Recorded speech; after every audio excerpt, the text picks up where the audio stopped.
In your headlines, local residents are encouraged to return to the cruise industry. TC National Trust holds first open market, and Minister of Immigration gives update on TCI ports.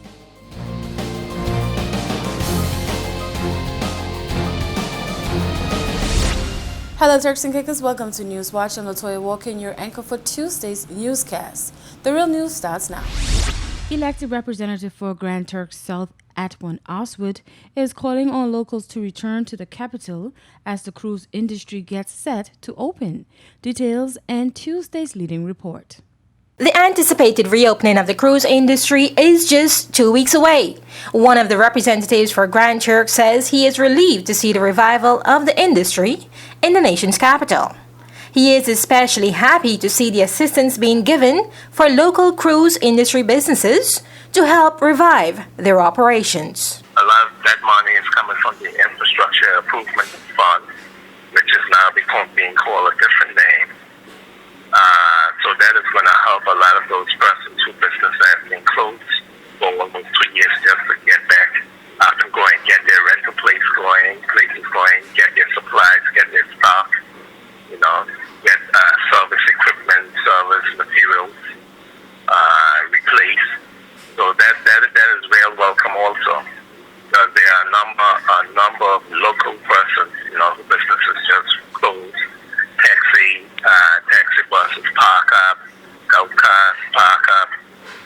You see a lot of the horses just free because persons couldn't maintain their horses and over 2 years without, paying feed, water, all the other things for animals during that 2 years, almost 2 year time, without you making any money. So all these persons who were part of the cruise ship, boat engines, all the equipment, safety equipment, radios, all those things are needed. Come December 7th, cruise ships will begin calling into Port Grand Turk. Now, as one of the elected representatives for Grand Turk, how excited are you for this December when the cruise ships are back on island? It's not excitement, it's just has been impatient over the years, over the year and a half. Because you see the people hurting, you see half of the population not making money. A lot of the younger entrepreneurs who used to work some kind of excursion with the cruise ships or some kind of activity, a lot of them had to move from Rented. Some went to Caicos, some went to other places.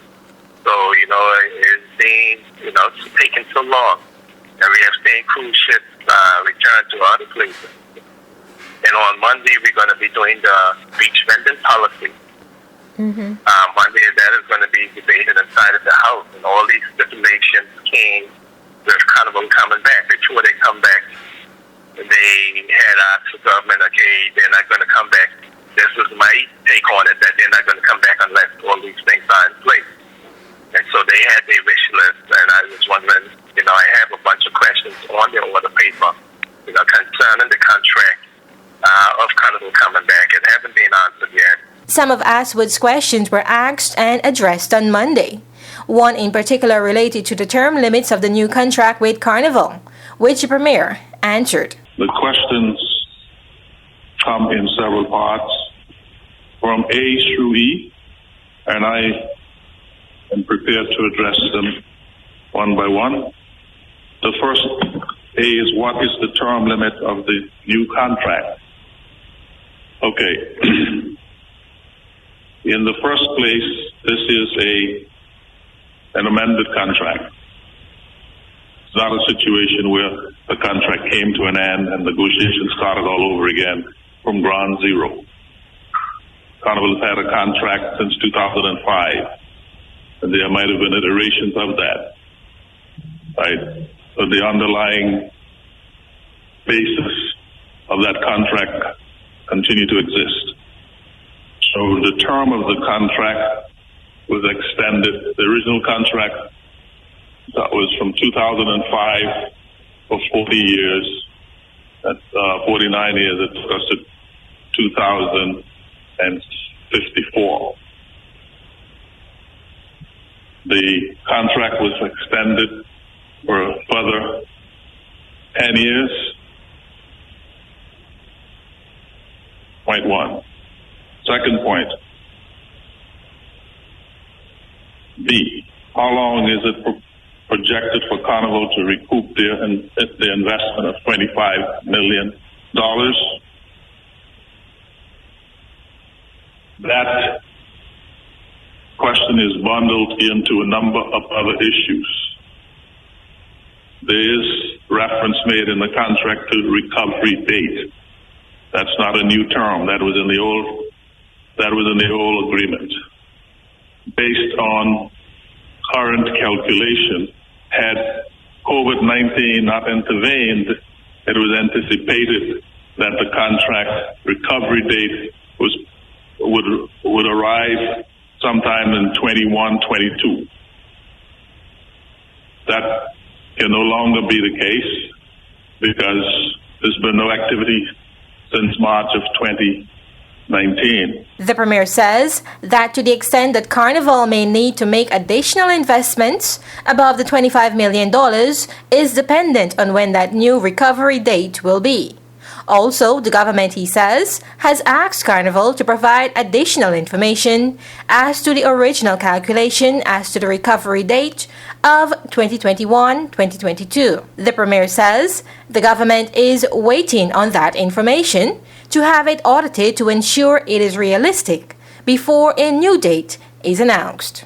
In the meantime, it would have been a huge disservice to the people of Grand Turk and Turks and Caicos if we were to wait for all of that detail to be provided before we open the port. I think you would agree with me. For PTV News Watch, I am Delana Isles. Minister of Tourism Honorable Josephine Connolly, during her recent address in the House of Assembly, shared that her team will be hosting a 3-day workshop for workers in the cruise industry. Here's more. As cruise ships return to the nation's capital, government has hit the ground running with assistance for persons working in the cruise industry, both financially and developmentally. And Minister of Tourism, Honorable Josephine Connolly, says preparations continue.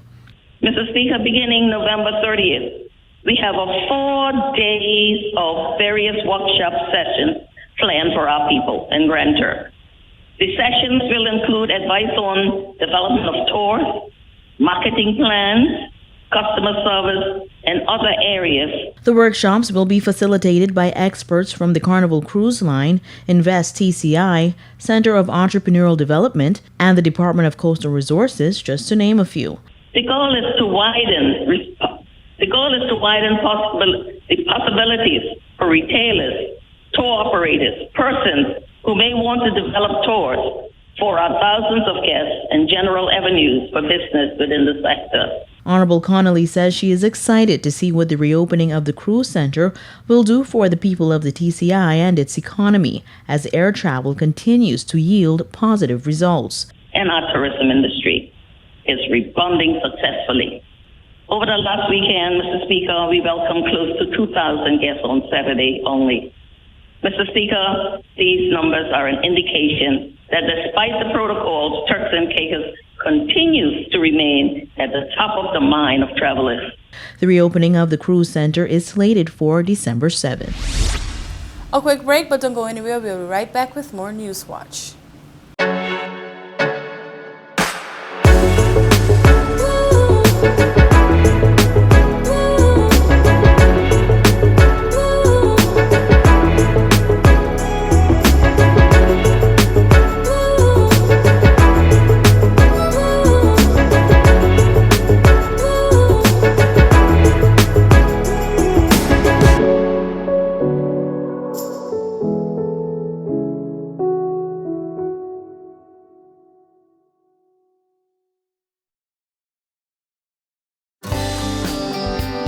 This is a reminder that all PTV service accounts are due on the first day of each month.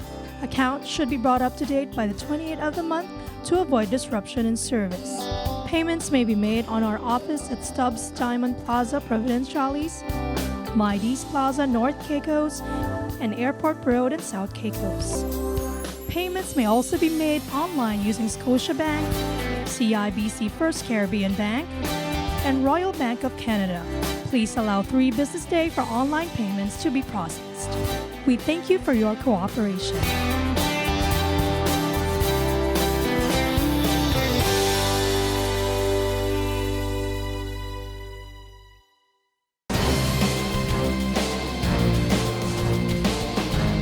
Welcome back to Newswatch. Opposition appointed member Alvin Garland is questioning why the Integrity Commission does not request the declaration of assets of the governor.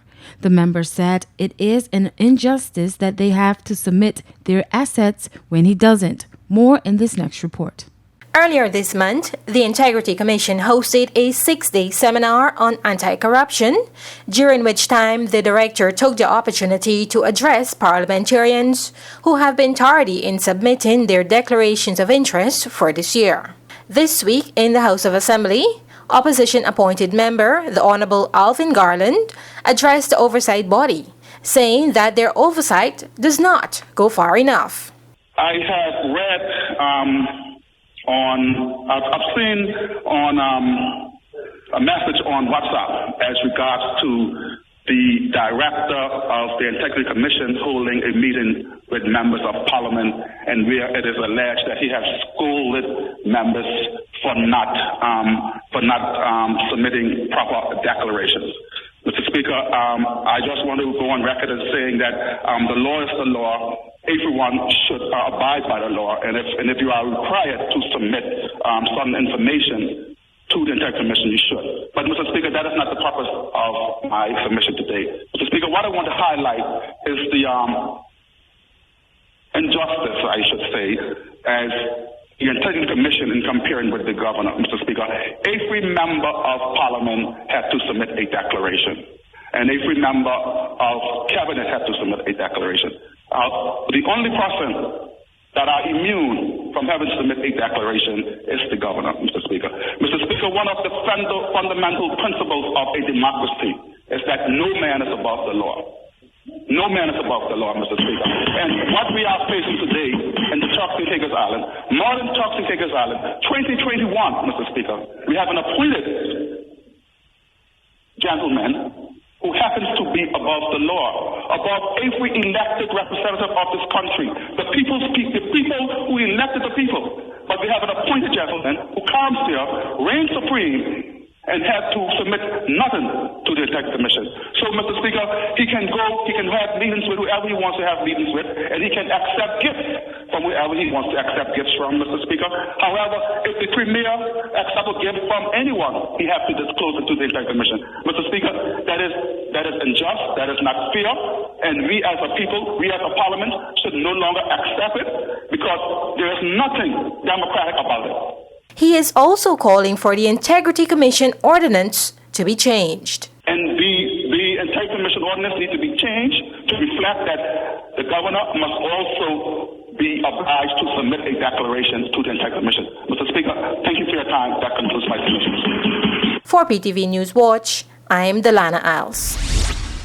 On Saturday, November 20th, members of the National Trust, local culturalists, and vendors gathered at the Cheshire Hall Plantation to host the first ever open market. Here's more. We have amazing vendors out here today, local vendors that are selling products and providing amazing produce for you all to get and take home with you and use and eat our local foods as well. And they're going to come up and introduce themselves. I want to thank my team, the National Trust team, for putting this together. This is amazing. They work very hard to make sure that they are showcasing our heritage and culture here in the Turks and Caicos Islands. So thank you so much. David Bowen, TCI ambassador, was one of the culturalists at the event, sharing important parts of our Turks and Caicos history and culture. Some of you might know me from my 14 years as Director of Culture, and others might not know who the hell I am. So I'm sure by the end of this presentation, you know a little bit more about your TCI culture, your history, and your heritage. So what I have here is a number of items that I want to speak about, and they all came in my grip. You all know what a grip is? A grip is a suitcase. So back in the day, you would hear your grandmother or your grandfather or your ma and pa say, "Get the grip, we're going traveling." So under the table here, I have my red grip. Everything you see here came out of that grip. The executive director of the National Trust explained that the open market took place to showcase the talents and hidden gems of the TCI. So today we had an open market day at Cheshire Hall Plantation to showcase local vendors and local products and services that is here in Turks and Caicos, specifically on Providenciales. And it was just a great opportunity for individuals to come, share their business with the public, with visitors coming here, with our tour operators that bring guests here as well. And again, just showcase our heritage. We also had Mr. David Bowen here to talk about our culture, tell us some stories from around the Turks and Caicos Islands, which was wonderful. And we're really hoping to have this as a monthly event, again, to showcase our Turks and Caicos culture and heritage. She further explained the significance of hosting such event. The purpose of hosting an event like this, again, is to showcase the culture and heritage of the Turks and Caicos Islands, to showcase our cuisine, our local foods, our sweets, to showcase the local products here that highlight Turks and Caicos as well, and also just to engage the public, engage the youth and students who came out to visit today, to elaborate on the history here at Cheshire Hall as well. We took persons on tours. A lot of persons had a lot of interesting questions that they weren't knowledgeable about and now gained further knowledge about their history and their culture. Penn explained that the National Trust's program team planned the event, engaged local vendors and other culturalists to achieve the overall success of their open market day. The Turks and Caicos National Trust History and Culture Conservation program team wanted to put an event together, again, to showcase the culture, really, of TCI. Really focusing on Cheshire Hall.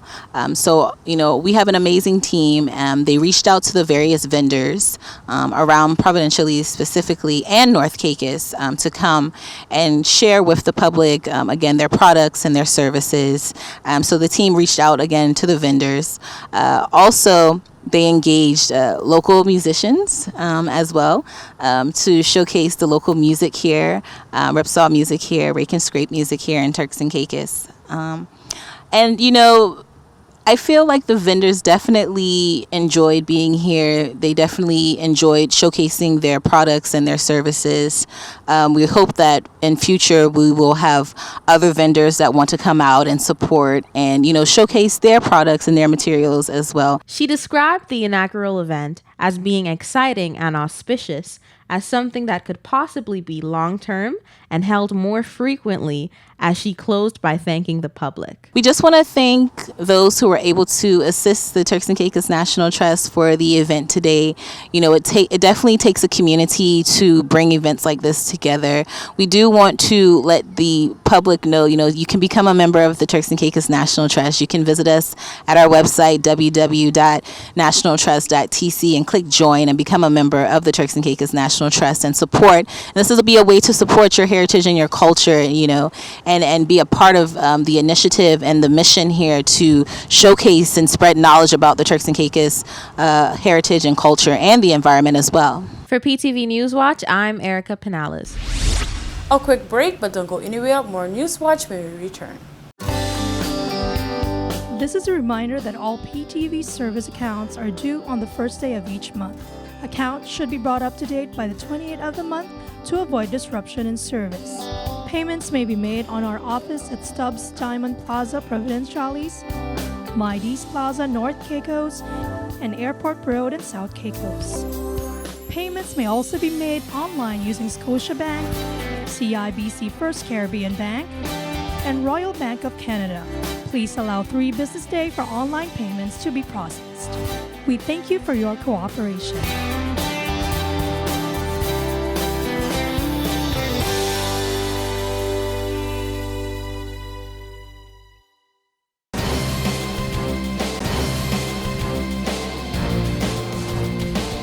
Here's your weather forecast for today, November 24th, 2021. Starting with the nation's capital, Grand Turk, on Wednesday, scattered thunderstorms, high 82, low 75, winds north-northeast at 20 to 30 miles per hour. South Caicos on Wednesday, scattered thunderstorms, high 81, low 75, winds north-northeast at 20 to 30 miles per hour. For North and Middle Caicos on Wednesday, partly cloudy skies, high 84, low 75, winds east at 15 to 25 miles per hour. Parrot and Pine Key on Wednesday, partly cloudy skies, high 81, low 75, winds north-northeast at 15 to 25 miles per hour. And on Providenciales, on Wednesday, partly cloudy skies, high 81, low 75, winds north-northeast at 15 to 25 miles per hour. Now for your sunrise and sunset. Sunrise 6:08 a.m., sunset 5:06 p.m. For your high tide and low tide 10:30 a.m., 10:59 p.m., low tide 4:04 a.m., 5 o'clock p.m. And for your hurricane outlook, for the North Atlantic, Caribbean Sea, and the Gulf of Mexico, tropical cyclone formation is not expected during the next 5 days. And that's it for your weather forecast and hurricane outlook. We'll be right back for more News Watch.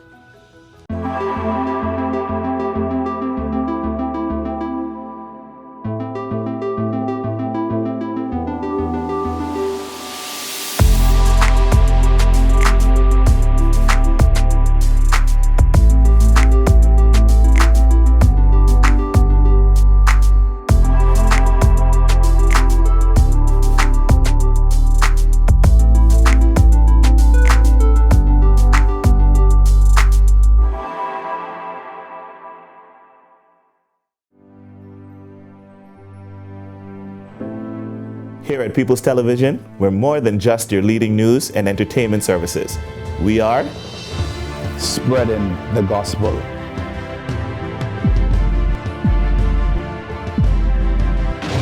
We are breaking barriers. We are preserving the culture. Each one, teach one. We are committed to excellence. We're creating change. We are creating memories. We are the future. I am PTV. I am PTV. I am PTV. I am PTV. We are PTV. We are continuing the legacy. We are PTV.